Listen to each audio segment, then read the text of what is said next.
দাউদ নবীর কণ্ঠে এত মধুরে তিনি যখন জাবুর তেলাওয়াত করতেন সমুদ্রের পারে গায়া যায়া ওই সময় জাবুর তেলাওয়াত শোনার জন্য সমুদ্রের যত মাছ সমস্ত মাছগুলি দরিয়ার পারে চলে আসতো। ওই দাউদ আলাইহিস সালাম যখন জাবুর তেলাওয়াত করতেন সমুদ্রের মাছগুলি সমস্ত মাছগুলি দরিয়ার পারে চলে আসতো। ওই সময় বনি ইসরাইলের একটা দল ছিল যারা অকৃতজ্ঞ, তারা কি করলো, আল্লাহ একটা নিয়ম করলেন, শনিবার দিন মাছ ধরা যাবে না, এই রকম একটা নিয়ম আছে। এই দিন শুধু ইবাদত করবা, আল্লাহর দাসত্ব করবা, খবরদার এই দিন মাছ ধরা যাবে না। আর ওই দিন আল্লাহর নবী দাউদ আলাইহিস সালাম যখন জাবুর তেলাওয়াত করতেন দরিয়ার সমুদ্রের যত মাছ সমস্ত মাছগুলি দরিয়ার মধ্যে চলে আসতো। এইটা দেইখা তিনার উম্মতের একটা সম্প্রদায় আছে, তারা কি করলো, মাছ ধরার জন্য শনিবারে ধরবে না, অন্য দিন ধরবে, কারণ এদিন আল্লাহ নিষেধ করেছে। অন্য দিন ধরবে, শয়তানগুলা বাদ দিয়ে রেখেছে যেন মাছগুলি আর না যাইতে পারে। দাউদ নবী বললেন, আল্লাহ না নিষেধ করেছেন, আল্লাহ না নিষেধ করেছেন আজকে মাছ ধরা যাবে না, কয় আমরা আজকে ধরবো না কিন্তু অন্য দিন ধরবো। আমার আল্লাহ সুবহানাহু ওয়া তাআলা দাউদ আলাইহিস সালামের জানিয়ে দিলেন, দাউদ তোমার প্রতিবাদ করতে হবে না রে, আমি আল্লাহ এদেরকে বান্দর বানায়া দিব রে। যাও জাবুর, আমি আল্লাহ, তুমি জাবুর তেলাওয়াত করছো, তোমার জাবুর তেলাওয়াতের জন্য এ দাউদ সমুদ্রের যত মাছ সমস্ত মাছগুলি দরিয়ার পারে আসে। আর এই মাছ আসা দেইকা তোমার সম্প্রদায়ের একটা জনগোষ্ঠী তারা মাছ ধরার জন্য বাদ দিয়ে রেখেছে। আমি আল্লাহ, তোমার প্রতিবাদ করা লাগবে না। দাউদ রে শুনে নাও, আমি আল্লাহ তাদেরকে মানুষ থেকে বান্দর বানায়া দিব, কারণ তারা আমি আল্লাহর কথা অমান্য করেছে। পৃথিবীর মধ্যে সারা পৃথিবী শাসন করেছে চারজন বাদশাহ, দুইজন মুসলমান দুইজন কাফের। মুসলমানের মধ্যে একজন নবী সুলাইমান আলাইহিস সালাম, ওই সুলাইমান আলাইহিস সালামের আব্বাজানের নাম হযরতে দাউদ আলাইহিস সালাম। আব্বাজিরারে আমার, বাবাজিরারে আমার, দাউদ আলাইহিস সালামের জামানায় একবার একটা মহামারী দেখা দিল। সেই মহামারীতে অনেকেই মারা গেল, অনেক মানুষই মারা গেল।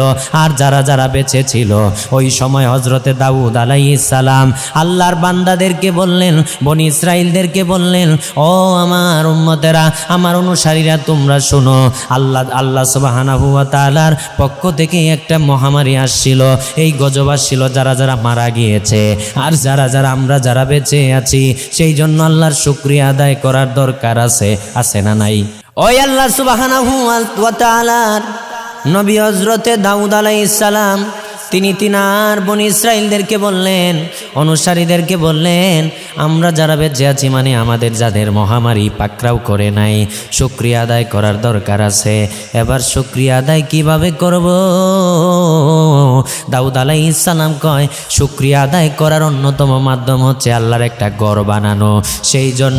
সেই জন্য মসজিদে আকসা, মুসলমানদের প্রথম কেবলা মসজিদে আকসা, যেটা জেরুজালেমে অবস্থিত, ফিলিস্তিনের জেরুজালেম শহরে অবস্থিত। আব্বা জিরারে আমার, বাবা জিরারে আমার, এই মসজিদ বানানোর কাজ শুরু হলো। কিছু সময় যখন মসজিদ বানানোর কাজ শুরু হলো, মসজিদ বানাতে বানাতে যখন মসজিদের প্রাচীর মানে দেয়াল তৈরি করা হলো, তখন দাউদ আলাইহিস সালামকে আল্লাহ সুবহানাহু ওয়া তাআলা ওহির মাধ্যমে জানিয়ে দিলেন, এ দাউদ, দাউদ রে, ওই দাউদ নবীর কেমন মুজিজা আমার আল্লাহ দিয়েছিলেন। দাউদ আলাইহিস সালাম জাবুর যখন তেলাওয়াত করতেন, নদীর পারে যায় জাবুর তেলাওয়াত করতেন, নদীর যত মাছ আছে দাউদ আলাইহিস সালামের জাবুর তেলাওয়াত শুইনা নদীর সমস্ত মাছগুলি দরিয়ার মধ্যে চইলা আসতো। আর জবান খুলে দাউদ নবীর কণ্ঠে এত মধুরে, দাউদ নবীর কণ্ঠে এত মিষ্টি আমার আল্লাহ দিয়েছেন। তিনি যখন জাবুর তেলাওয়াত করতেন সমুদ্রের পারে সমুদ্রের পারে যায়া তিনি যখন জাবুর তেলাওয়াত করতেন, ওই সময় জাবুর কিতাব তেলাওয়াতের সময় তেলাওয়াত শোনার পরে চমৎকার কণ্ঠের সুরেলা কণ্ঠে জাবুর তেলাওয়াত শোনার জন্য সমুদ্রের যত মাছ সমস্ত মাছগুলি দরিয়ার পারে চইলা আসতো। ওই দাউদ আলাইহিস সালাম যখন জাবুর তেলাওয়াত করতেন, সমুদ্রের মাছগুলি সমস্ত মাছগুলি দরিয়ার পারে চলে আসতো। ওই সময় বনি ইসরাইলের একটা দল ছিল যারা অকৃতজ্ঞ। তারা কি করলো? আল্লাহ একটা নিয়ম করলেন, শনিবার দিন মাছ ধরা যাবে না, এই রকম একটা নিয়ম আছে। এই দিন শুধু ইবাদত করবা, আল্লাহর দাসত্ব করবা, খবরদার এই দিন মাছ ধরা যাবে না। আর ওই দিন আল্লাহর নবী দাউদ আলাইহিস সালাম যখন জাবুর তেলাওয়াত করতেন, দরিয়ার সমুদ্রের যত মাছ সমস্ত মাছগুলি দরিয়ার মধ্যে চলে আসতো। এইটা দেইকা তিনার উম্মতের একটা সম্প্রদায় আছে, তারা কি করলো? মাছ ধরার জন্য শনিবারে ধরবে না, অন্য দিন ধরবে, কারণ এদিন আল্লাহ নিষেধ করেছে। অন্য দিন ধরবে, শয়তানগুলা বাদ দিয়ে রেখেছে যেন মাছগুলি আর না যাইতে পারে। দাউদ নবী বললেন, আল্লাহ না নিষেধ করেছেন, আল্লাহ না নিষেধ করেছেন আজকে মাছ ধরা যাবে না। কয় আমরা আজকে ধরবো না, কিন্তু অন্য দিন ধরবো। আমার আল্লাহ সুবহানাহু ওয়া তাআলা দাউদ আলাইহিস সালামের জানিয়ে দিলেন, দাউদ তোমার প্রতিবাদ করতে হবে না রে, আমি আল্লাহ এদেরকে বান্দর বানায়া দিব রে। জাবুর আমি আল্লাহ, তুমি জাবুর তেলাওয়াত করছো, তোমার জাবুর তেলাওয়াতের জন্য এ দাউদ সমুদ্রের যত মাছ সমস্ত মাছগুলি দরিয়ার পারে আসে। আর এই মাছ আসা দেইকা তোমার সম্প্রদায়ের একটা জনগোষ্ঠী তারা মাছ ধরার জন্য বাদ দিয়ে রেখেছে। আমি আল্লাহ তোমার প্রতিবাদ করা লাগবে না, দাউদ রে শুনে নাও, আমি আল্লাহ তাদেরকে মানুষ থেকে বান্দর বানায়া দিব, কারণ তারা আমি আল্লাহর কথা অমান্য করেছে। আমি আল্লাহর কথা অমান্য করেছে, কারণ বনি ইসরাইলদেরকে আল্লাহ অসংখ্য নিয়ামত দিয়েছেন, আসমান থেকে তাদের জন্য খাবার পর্যন্ত আল্লাহ পাঠিয়েছেন, পড়েন সুবহানাল্লাহ। কিন্তু তারা অকৃতজ্ঞ বান্দা ছিল। ওই দাউদ আলাইহিস সালাম মসজিদে আকসা নির্মাণ করলেন। যখন দেয়াল তৈরি করা হলো, আল্লাহ ওহীর মাধ্যমে জানিয়ে দিলেন, দাউদ ও দাউদ বাকিটা তোমার পুত্র দ্বারা আমি আল্লাহ সম্পাদন করব। বাকি মসজিদে আকসাটা পুরাপুরি কাজটা সমাপ্ত করব তোমার সন্তান হযরতে সুলাইমান নবীর দ্বারা। তোমার আর করা লাগবে না কাজ, তোমাদের সকলের শুকরিয়া আমি আল্লাহর দরবারে কবুল হয়ে গেছে। তোমাদের সকলের শুকরিয়া আমি আল্লাহর দরবারে কবুল হয়ে গেছে। তাইলে মসজিদ বানানোর দরকার আছে না নাই? এই মসজিদ থাকলে, এই মসজিদের মধ্যে যদি আপনার 100 টাকা বা আপনি যদি 500 টাকা দিয়ে 1 বস্তা সিমেন্টও দেন, হাসরের মাঠে এই মসজিদ আপনার পক্ষে দাঁড়াবে। আর জবান খুলে আব্বা জিরারে আমার, বাবা জিরারে আমার, হযরতে দাউদ আলাইহিস সালাম পৃথিবী থেকে বিদায় নিলেন। এরপরে হযরতে সুলাইমান আলাইহিস সালামের রাজত্ব কাল আসলো। সুলাইমান আলাইহিস সালামের কথা আল্লাহর হুকুমে বাতাসেও শুনতো, জিনেরাও শুনতো। আল্লাহ হুকুম দিলেন, সুলাইমান তোমার বাবা মসজিদে আকসার যত কাজ করেছে বাকি কাজগুলি তুমি সমাপ্ত করো, বাকি কাজগুলি তুমি সুন্দরভাবে শেষ করো। হযরতে সুলাইমান আলাইহিস সালাম তিনি গোটা পৃথিবী মাশরিক মাগরিব গোটা পৃথিবী শাসন করতেন। এমনকি তিনার কথা বাতাসে শুনতো, সমস্ত কিছু জিনেরাও তিনার কথা শুনতো। আব্বাজি আমার, বাবাজি আমার, আল্লাহর হুকুমে মসজিদে আকসা নির্মাণের কাজে তিনিও লেগে গেলেন। দীর্ঘদিন তিনি কাজ করাচ্ছেন, কিন্তু কিছু কামলা লোক আছে, কিছু কাজের লোক আছে, দেখবেন মালিক যদি উপস্থিত না থাকে তাইলে সে কাজের মধ্যে গাফিলতি করে, আছে না নাই? এই রকম জিনেরাও কিছু দুষ্ট জিনরা হযরতে সুলাইমান নবী যখন মসজিদের কাজে তাদেরকে নিযুক্ত করলেন, তারা অনেক দুষ্ট জিনরা আছে। সুলাইমান নবী যখন এই মজলিসে উপস্থিত থাকতেন না, তারা কাজের মধ্যে গাফিলতি করত, তারা কাজ করত না। এই জন্য সুলাইমান আলাইহিস সালাম একটা কাঠের মিম্বর আছে, ওই কাঠের মিম্বরের ভিতরে সুলাইমান আলাইহিস সালাম বৈশা কাজের তদারকি করতেন। ওই যেটা কাঠের একটা মিম্বর মোবারক, এটার ভিতরে হযরতে সুলাইমান নবী বসলেন, দাঁড়ায়া থাকতেন। লাঠির মধ্যে বর দিয়া, কাঠের একটা লাঠি ছিল, লাঠি মুবারকে বর দিয়া দাঁড়ায়া থাকতেন আর কাজের তদারকি করতেন। দীর্ঘদিন জিনের একটা বর্ণিত আছে, জিনের একটা জাতি তারা দাবি করত যে তারা গায়েব জানে, কিন্তু আল্লাহ সুবহানাহু ওয়া তাআলার নবী হযরতে সুলাইমান আলাইহিস সালাম যখন কাঠের গম্বুজের ভিতরে দাঁড়ায়া লাঠির উপরে হেলান দিয়া দাঁড়ায়া কাজের তদারকি করতেন, তখন জিনেরা তিনার বয়ে কাজ করত, মানুষেরাও তিনার বয়ে কাজ করত। কাজ যখন সমাপ্ত হলো, সমাপ্ত হওয়ার প্রায় 100 বছর আগে, সমাপ্ত হওয়ার প্রায় 1 বছর আগে, 1 বছর আগে হজরতে মালাকুল মাউত হজরতে আজরাইল চলে আসলো হজরতে সুলাইমান নবীর কাছে। আইসা তিনার রূহ মুবারক কবজ করলো। সুলাইমান নবী ইন্তেকাল করলেন, কিন্তু লাঠি থেকে, লাঠির মধ্যে যেইভাবে হেলান দেওয়া ছিল, এই হেলানটার তিনার লাশ মুবারক বা তিনার দেহ মুবারক মাটির মধ্যে পড়ল না। কারণ জিনের এক জাতি মনে করত, জিনদের একটা জাতি মনে করত যে তারা গায়েব জানতো, অদৃশ্যের খবর জানতো। এবার আল্লাহ এটা বোঝানোর জন্য যে তোরা গায়েব জানোস না, আমি জানি এবং আমার বন্ধুরে আমি আল্লাহ জানাইছি। কারণ আল্লাহ বলেন, আলাম তারা কাইফা ফাআলা রাব্বুকা বিআসহাবিল ফিল। নবী আপনি কি দেখেন নাই? আমি তো আপনারে দেখাইছি। আপনার রব হস্তি বাহিনীর সাথে কিরূপ আচরণ করেছিল সেটা কি আপনি দেখেন নাই? আমি আল্লাহ তো আপনারে দেখাইছি। জবান খুলে আরো আওয়াজ দিয়ে, আমি আল্লাহ আপনারে দেখাইছি। নবীজি গো আপনি কি দেখেন নাই? আমি আল্লাহ তো আপনারে দেখাইছি। ইয়া রাসূলুল্লাহ সাল্লাল্লাহু আলাইহি ওয়াসাল্লাম। এই জন্য বাজান রে আমার, এই জন্য আব্বাজিরা রে আমার, বাবাজিরা রে আমার, সুলাইমান নবী 1 বছর আগে তিনি ইন্তেকাল করলেন। তখনও তিনার দেহ মুবারক লাঠির হেলান থেকে তিনি পড়লেন না, এখনো আগের মতো দাঁড়িয়ে আছেন। যখন যেই মাত্র জিনেরা তিনার বয়ে, তিনার ডরে যেই মসজিদে আকসা বানানো শেষ হলো, তখন হযরতে সুলাইমান আলাইহিস সালামের যেই লাঠি মুবারকে বোর দিয়ে দাঁড়িয়েছিলেন, এই লাঠিটা হুই পোকায় খেয়ে ফেলেছে। এরপরে সুলাইমান নবী যখন কাজ একেবারে সমাপ্ত হলো, সুলাইমান আলাইহিস সালাম এই লাঠির মধ্যে বোর দিয়েছিলেন, হেলান দিয়ে তিনি দাঁড়িয়েছিলেন। তারপরে তিনি পড়ে গেলেন। তিনি ইন্তেকাল করেছেন 1 বছর আগে। জিনেরা এখন বুঝতে পারছে, কারণ তারা জানতো, তারা মনে করত আমরা গায়েবের খবর জানি।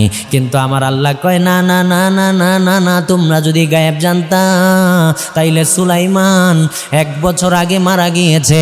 তোমরা তো কাজ করতা না সুলাইমানের বয়ে। তোমরা যে গায়েব জানো না, এটার প্রমাণ আমি আল্লাহ। সুলাইমান 1 বছর আগে মারা গিয়েছে, তোমরা কাজ শেষ করেছ, তারপরে আমি আল্লাহ সুলাইমানের মৃত্যুটা প্রকাশ করেছি। আরো জবান খুলে, আরো আওয়াজ দিয়ে, ওই আমি চলে যাব, আমায় তোমরা বুইলা যায়ও না, বলো না চলে যাব, আমায় তোমরা বুইলা যায়ও। ডাইনে বামে মাটি আমার, মাটির বিছানা, ডাইনে বামে মাটি আমার। হয় নাই বাজান? আপনি যেদিন মারা যাবেন তার পূর্বে আপনি আপনার ছেলে মেয়ের সামনে বলবেন এই গজলটা। আপনি আপনার স্ত্রীর সামনে বলবেন, আব্বু হঠাৎ একদিন মালাকুল মউত আপনাকে পাকড়াও করবে, কেউ পৃথিবীতে থাকতে পারবে না। বাজান যদি থাকতে না পারি তাইলে এই পৃথিবী নিয়ে কেন আমরা পড়ে আছি? বাজান রে, যেহেতু আমরা থাকতে পারবো না, এই কত রং বেরঙের কাপড় আমরা পরিধান করি, এই কাপড়ও নিতে পারবো না। বাজান সাদা কাপড় দ্বারা আপনাকে আমাকে পরিবেষ্টন করবে, সেই কাপড় পরিধান করে আপনাকে আমাকে কবরে যেতে হবে। এই শীতের সময় একটা কাপড়ের উপরে আরেকটা কাপড় পরি, তারপরেও শীত যায় না, মানে তারপরেও ঠান্ডা কমে না, ঠান্ডা লাগেই লাগে। তার উপরে আবার আমরা চাদর গায়ে দেই বাজান, তবুও বাতাস ঢুকে যায়, মানে শীত কমে না। কিন্তু কবর এমন একটা জায়গা রে আব্বু, পুরুষের জন্য 3টা, মহিলাদের জন্য 5টা। এই কাপড়গুলি আমার আল্লাহ সুবহানাহু ওয়া তাআলা আমার নূরের নবীর মাধ্যমে নির্ধারণ করে দিয়েছেন। বাজান রে আমার, এই জন্য হঠাৎ একদিন মালাকুল মউত চলে আসবে, আপনি আমি পৃথিবীতে থাকতে পারবো না। আজরাইল যখন আসবে, আর একটা মুহূর্ত কি আপনি আমি বিলম্ব করতে পারবো? কথা বলেন। কেউ একটা মুহূর্ত, একটা সেকেন্ডও আজরাইলের কাছে সময় চাইতে পারবেন না যে আজরাইল আমার একটা মুহূর্ত দেন, আমি একটা মুহূর্ত সময়, অথবা একটা সেকেন্ড সময় আমারে দেন, অথবা একটা ঘন্টা সময় আমারে দেন, আমি আমার কাজটা আঞ্জাম দিয়ে যাই। বাজান একটা মুহূর্ত সময় দেওয়া হবে না। যখন আপনার আমার মরণ লেখা, যেই জায়গায় লেখা, সেই সময় সেই জায়গায় একই সময়, একটা সেকেন্ডও দেরি করা হবে না, একটা সেকেন্ডও আগ করা হবে না। যেই সময় মৃত্যু লেখা, যেই জায়গায় মরণ লেখা, সেই জায়গায় সেই সময় আপনার আমার মরণ হবে। বাজান, বাজানে নারী আমার, ও আব্বাজিরা আমার, বাবাজিরা আমার, যারা আসছেন বাজান মোহাব্বত নিয়ে বসেন। আমার আব্বাজি আমার, বাবাজি আমার, বলতেছিলাম আমার আল্লাহ সুবহানাহু ওয়া তাআলা কুরআনুল মাজিদে বলেছেন, আইনামা তাকুনু ইউদরিকুমুল মাউতু ওয়ালাউ কুনতুম ফি বুরুজিম মুশাইয়াদা। আমার আল্লাহ কয়, আমার বান্দারা রে, তোমরা আমার মরণ থেকে যেখানে যাও না কেন, তোমরা যেখানে থাকো না কেন, আমার মরণ সেখানে যা তোমাদেরকে পাকড়াও করবে। যেখানে আপনি আমি থাকি না কেন, আল্লাহর মরণ, আল্লাহর মরণ, আল্লাহর নিযুক্তকৃত ফেরেশতা হযরতে মালাকুল মউত, হযরতে আজরাইল আলাইহিস সালাম আপনাকে আমাকে পাকড়াও করবে। বাজান, বাজান রে, ওরে বাজান, জান্নাতের সরদারিনী মা ফাতেমাতুজ জাহরা রাদিয়াল্লাহু তাআলা আনহা, জিনার ব্যাপারে নবীজি বলেছেন, আলা তারদিনা আনতা কুনি সাইয়্যিদাতান নিসাই আহলিল জান্নাহ। ফাতেমা, ফাতেমা রে, ওরে মামা, মামা রে, তুমি কি সন্তুষ্ট হবা না মা?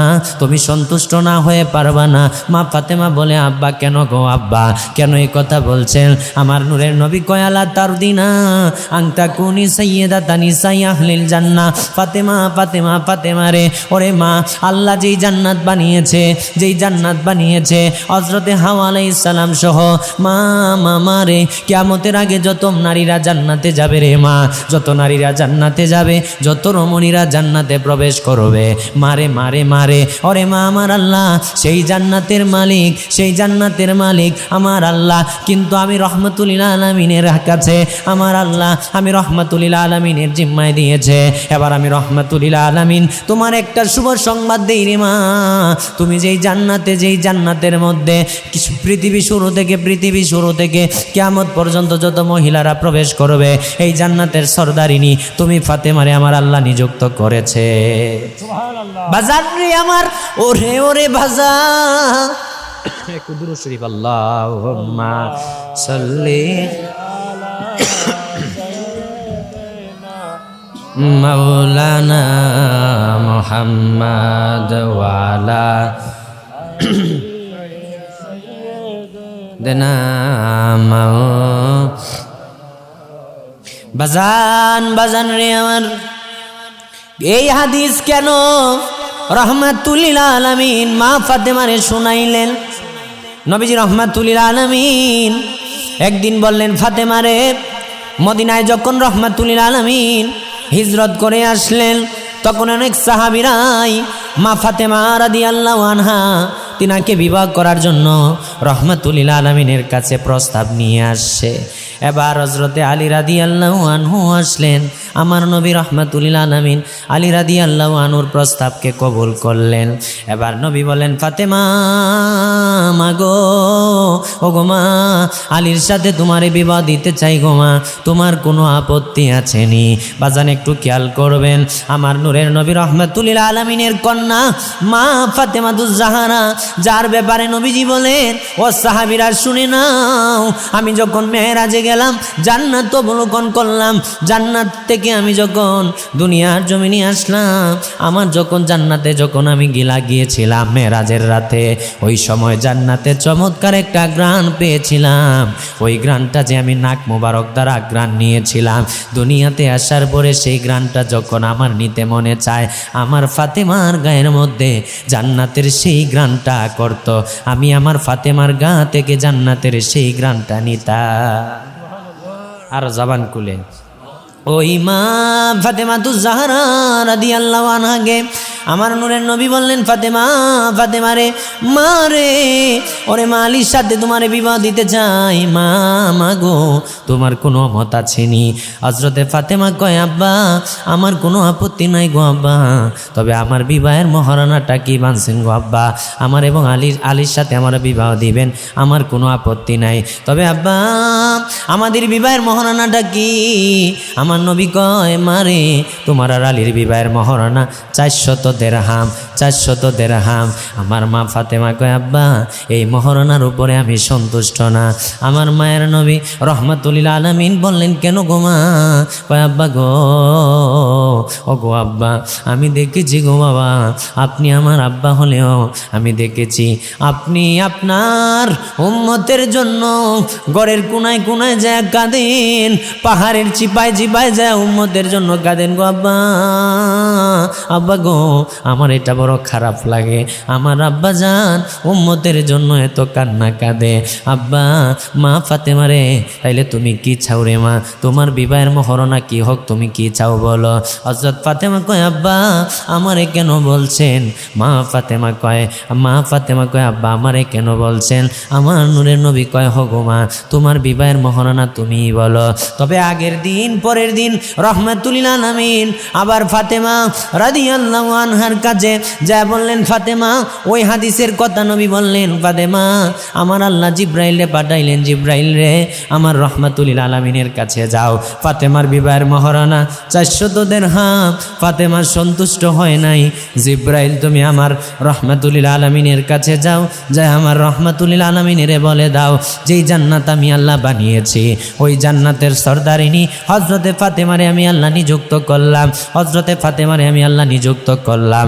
এবার জিব্রাইল আসলেন, আয়েশা কয় নবী গো, নবী গো, নবী গো, আপনি টেনশন করিয়েন না গো নবী, চিন্তা করিয়েন না গো নবী, আপনার ফাতেমারে আমার আল্লাহ বিবাহের মহরণা হিসাবে একটা গিফট করেছে, হাদিয়া দিয়েছে গো নবীজি।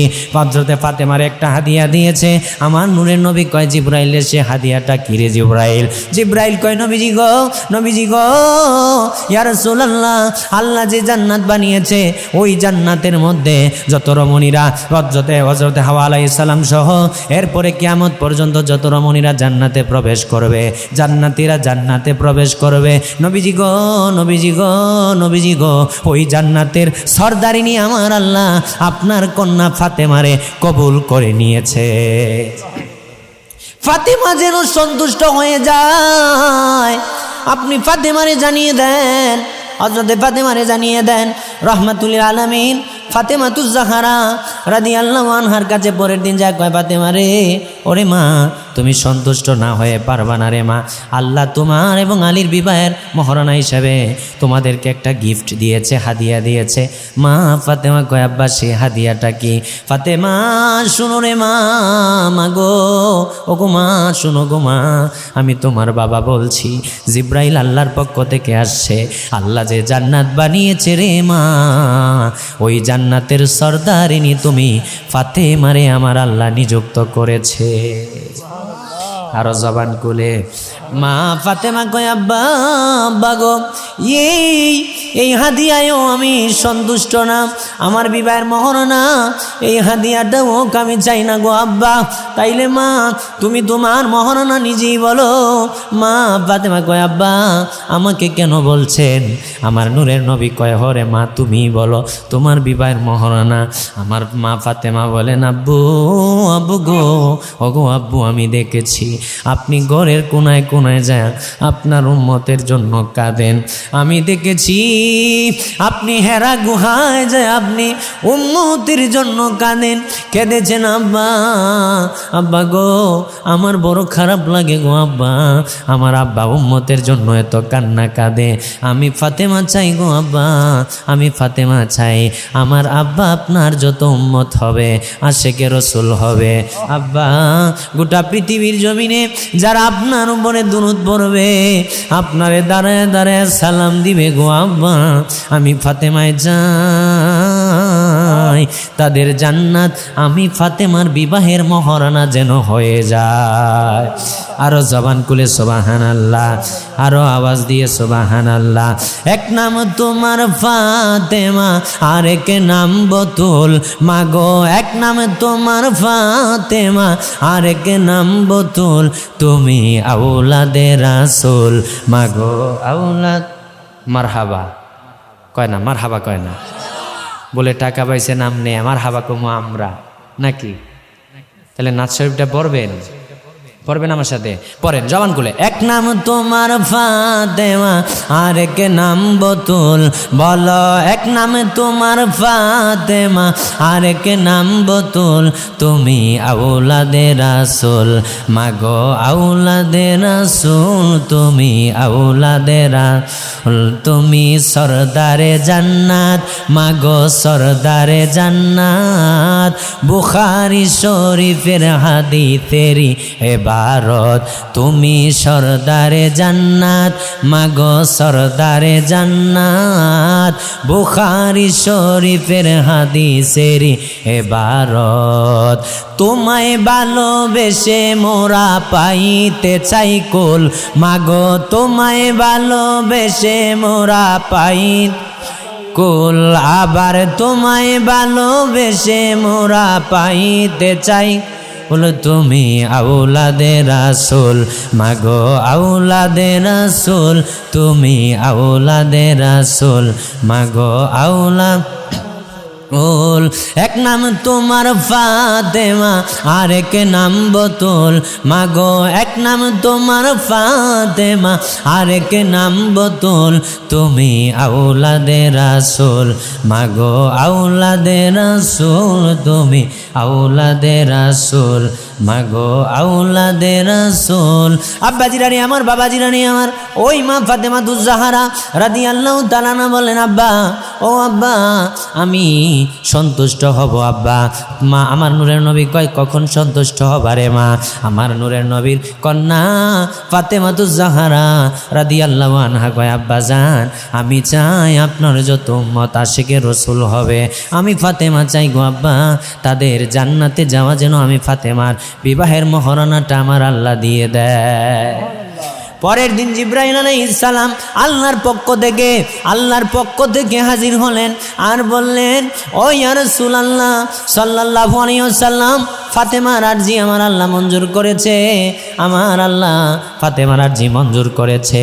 আমার নবী রাহমাতুল লিল আলামিন বললেন, ফাতেমা রে মা, তোমার আরজি আমার আল্লাহ মঞ্জুর করেছে, তোমার আরজি আমার আল্লাহ কবুল করেছে।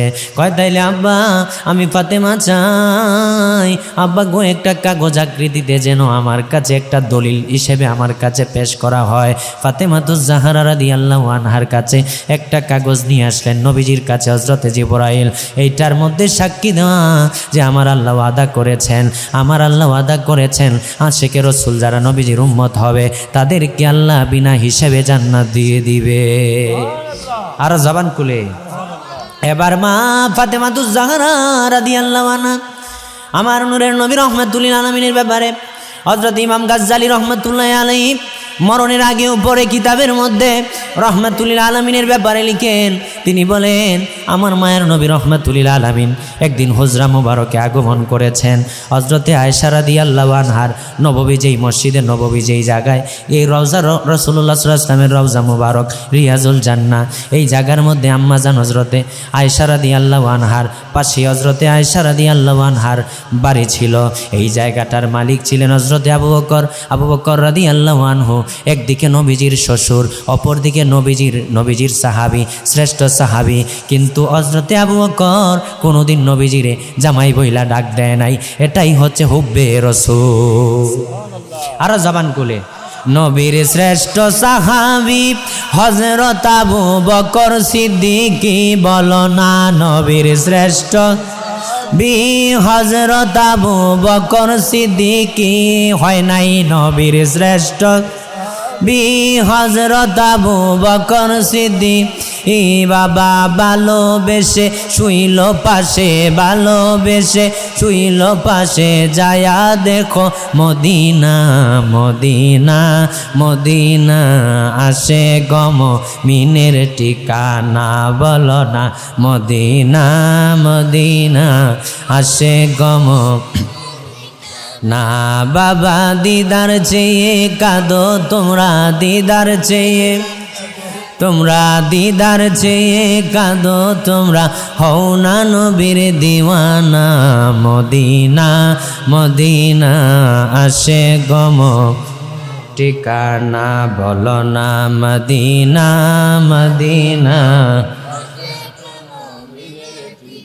না বাবা কালো হাবশি বেলালে ভালোবাসে ওই পাগলে ও বলো কালো হাবশি ভালোবাসে ওই পাগলে ও ইসলামের প্রথম মুয়াজ্জিন ইসলামের প্রথম মুয়াজ্জিন বানাইলেন রাব্বানা মদিনা মদিনা আসে গম কানা বলো না মদিনা আব্বা জান্নারে আমার বাবা জান্নারে আমার আপনার আমার টেনশনের কোনো কারণ নাই, কারণ যারা আমরা গুনাহগার তাদের জন্য আল্লাহর হাবিব হাসরের মাঠে সুপারিশ করবে সুবহানাল্লাহ। আর নবীজি যদি সুপারিশ করে রে ওয়ালা সাউফা ইউতিকা রাব্বুকা ফাতারদা, আল্লাহ সুবহানাহু ওয়া তাআলা কুরআনুল মাজিদের মধ্যে সূরা দোহার মধ্যে বললেন যে আমি আল্লাহ হাবিব আপনারই এত বেশি দিব যে আপনি সন্তুষ্ট হয়ে যাবেন। নবীজি রাহমাতুল লিল আলামিন কয় যখন আল্লাহ সুবহানাহু ওয়া তাআলা আমার নূরের নবী রাহমাতুল লিল আলামিন বলেন ক্বালা ফাউকসা হুল্লাতাম মিনাল হুলালিল জান্নাহ সুম্মা আকুমু আইয়ামিনিল আরশি লাইসা আহাদুম মিন খলাইক ইয়াকুমু যালিকাল মাকামা গায়রি। আমার নূরের নবী রাহমাতুল লিল আলামিন বললেন যেদিন হাসরের মাঠ কায়েম হবে ওই দিন আমার রওজা মুবারক থেকে ৭০,০০০ ফেরেশতা আমাকে আহলান সাহলান জানায় নেওয়ার জন্য আমার রওজা মুবারকে হাজির হবে। ৭০,০০০ ফেরেশতা আল্লাহর হুকুমে আমাকে নেওয়ার জন্য আমি সর্বপ্রথম আমার রওজা মুবারক থেকে আরশের ময়দানে হাসরের মাঠে আমি হাজির হব। আমার নূরের নবী কয় জান্নাতি পোশাক সুম্মত্রে শুধু আমি হাজিরই হব না, জান্নাতি পোশাক পরায়া আমার আল্লাহ আরশের ডান পাশে আমি রাহমাতুল লিল আলামিনকে দণ্ডায়মান করবে। ওই সময় হাসরের মাঠে সর্বশ্রেষ্ঠ জায়গা মাকামে মাহমুদ, ওই জায়গাটা ওই স্থানটা আমাকে আমার আল্লাহ দিবে। আল্লাহ ওয়াদা করেছে এই স্থানটা আমাকে দিবে। আমি রাহমাতুল লিল আলামিন সেজদায় পতিত হব। কতক্ষণ আমি সেজদায় থাকবো জানোনি? আল্লাহ কোরআনে বলেছে সূরা দোহায় যে আপনাকে এত বেশি দিব যে আপনি সন্তুষ্ট হয়ে যাবেন। আব্বাজিরা রে আমার বাবাজি, নবীজি রাহমাতুল লিল আলামিন বলেন যতক্ষণ উম্মত রে আমার একটা উম্মত জান্নাতে, আমার একটা উম্মত জান্নাতে যাওয়া বাকি থাকবে। সমস্ত কথার কথা সমস্ত উম্মত জান্নাতে চলে গেল, একজন উম্মত বাকি রইল। রাসূল বলেন ততক্ষণ আমার আল্লাহ বারবার বলবেন হাবিব আপনি কি সন্তুষ্ট হয়েছেন? আমি আল্লাহকে বলবো না গো আল্লাহ, আমার একজন উম্মত যদি জান্নাতে যাওয়া বাকি থাকে আমি আমার আল্লাহকে বলবো না আমি সন্তুষ্ট হই নাই, আমার এই বাকি থাকা উম্মতটারেও আপনি জান্নাতে দিয়ে দেন। আমার নবী বলেন উম্মত রে যখন সমস্ত উম্মতদেরকে জান্নাত দেওয়া হবে তখন আমি আমার আল্লাহকে বলবো অবশিষ্ট একটা উম্মত জান্নাতে যাওয়া বাকি নাই, তখন আমি বলবো হে আল্লাহ আমি সন্তুষ্ট হয়েছি, আমি রাজি হয়েছি, আমি খুশি হয়েছি। সুবহানাল্লাহ, আর জবান খুলে সুবহানাল্লাহ। এবার আপনি আমি যারা গুনাহগার আমরা বলতে পারি হুজুর আল্লাহর নূরের নবী রাহমাতুল লিল আলামিন কি আমাদেরকে সুপারিশ করবে? নবীজি বলেন শাফাআতিল আহলিল কাবাইর মিন উম্মতি, আমি সুপারিশ করব। কাদেরকে করব? আমার যত বড় বড় কবিরা গুনাহগার উম্মতরা আছে তাদের জন্য আমি হাসরে সুপারিশ করব, তাদেরকে আমি হাসরে সুপারিশ করব। আমার নূর নবী রাহমাতুল লিল আলামিন নুরানি জবানে বলেন কারো ইমানে যদি, কারো সিনায় যদি বিন্দু মাত্র ইমান থাকে অর্থাৎ কালেমা থাকে, সরিষা পরিমাণ ইমান থাকে অবশিষ্ট, ওই ব্যক্তি যদি গুনাহগার হয় জাহান্নামের গুনাহ পরিমাণ শাস্তি জাহান্নামে ভোগ করবে, তারপরে একটা সেকেন্ডের জন্য হলেও সে জান্নাতে প্রবেশ করবে। জবান খুলে সুবহানাল্লাহ, আরো আওয়াজ দিয়ে সুবহানাল্লাহ। কারণ নবীজি বললেন কুল্লু উম্মতি ইয়াদখুলুনাল জান্নাহ, আমার যত উম্মত আছে গুনাহগার উম্মত অর্থাৎ আমি রাহমাতুল লিল আলামিনের রিসালাতের উপরে যারা ঈমান এনেছে, তাওহীদের উপরে যারা ঈমান এনেছে, আমি নবী বললাম কুল্লু উম্মতি ইয়াদখুলুনাল জান্নাহ, আমার যত উম্মত আছে প্রত্যেক উম্মতরাই জান্নাতে যাবে ইল্লা মান আবা, শুধু অস্বীকারীরা ব্যতীত। অস্বীকারী কারা? যাদের নিকট কালেমা পৌঁছানোর পরেও, যাদের নিকট হেদায়েতের নূর আসার পরেও তারা কালেমা গ্রহণ করল না।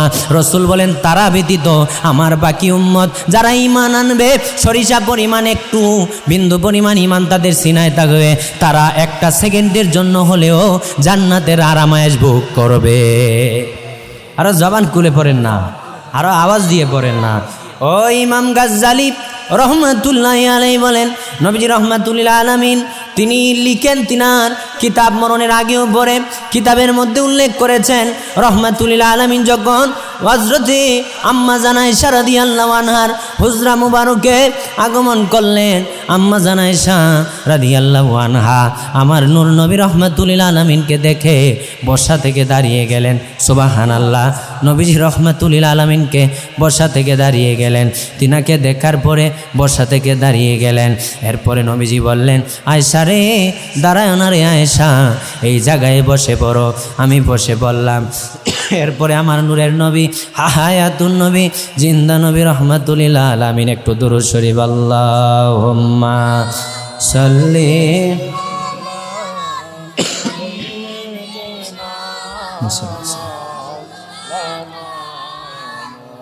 মুহাম্মাদ ওয়া আলা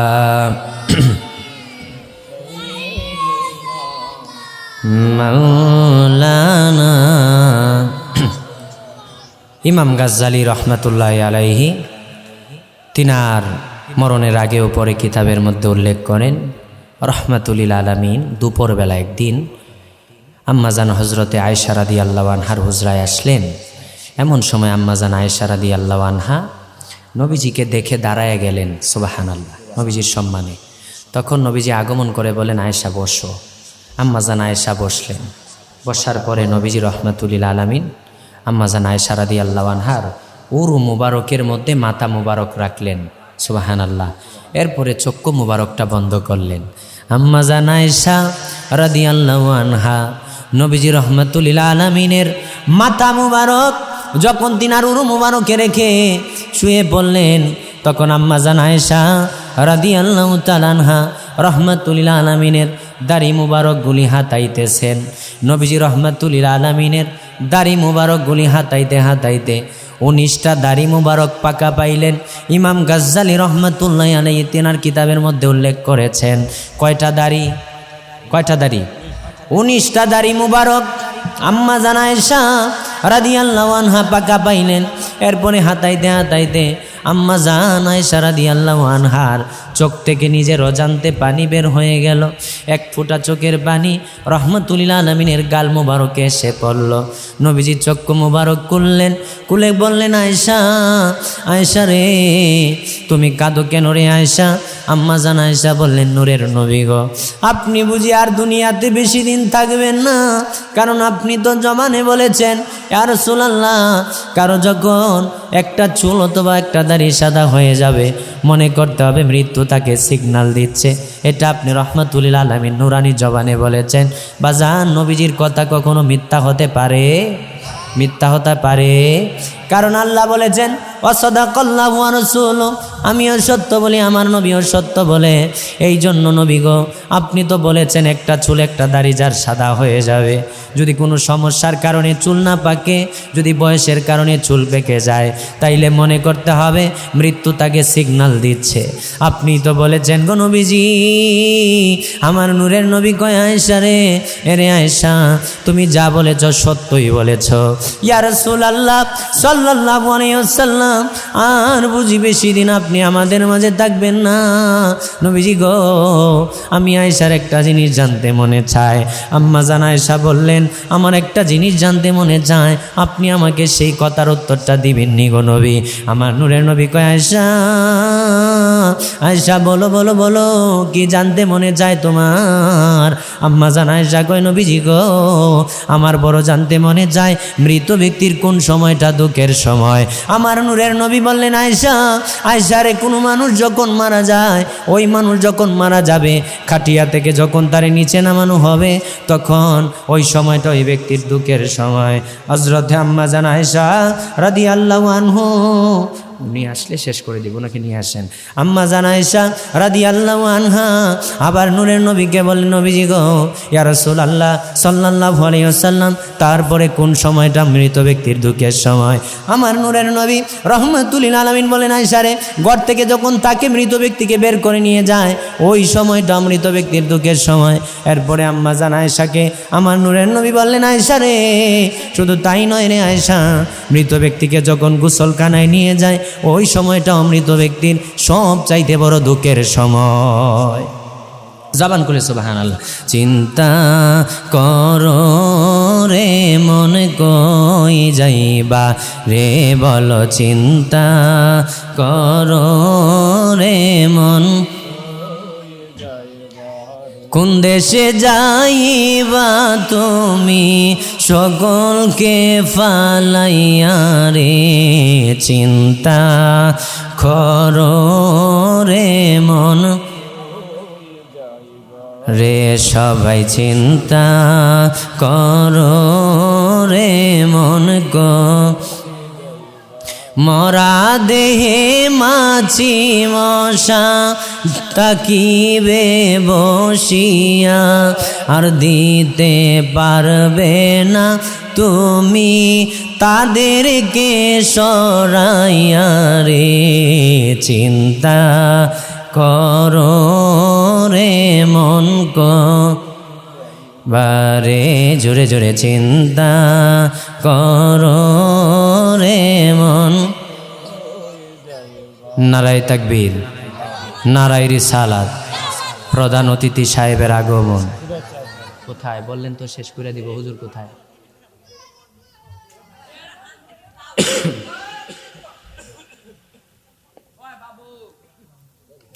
দশ মিনিট আগে আপনি এটা দিয়ে দিলেন, এটা হইল কেমনে? প্রিয় হাজিরিন, তো আম্মা জান আয়েশা রাদিয়াল্লাহু আনহা রহমাতুল লিল আলামিনকে বললেন, নবীজি গো, মৃত ব্যক্তির তারপরের কোন সময়টা দুঃখের সময়? নবীজি বললেন, আয়েশা, যখন মৃত ব্যক্তিকে গোসল করানোর জন্য গোসলখানায় নিয়ে যাওয়া হয় রে আয়েশা, আয়েশা রে, ওই সময়টা মৃত ব্যক্তির বড্ড দুঃখের সময় রে আয়েশা। কেন গো নবীজি?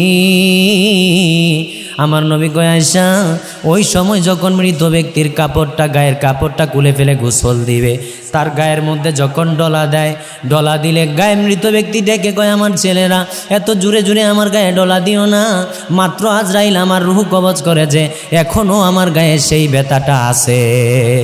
পরে নারায়ে তাকবীর, নারায়ে রিসালাত, প্রধান অতিথি সাহেবের আগমন।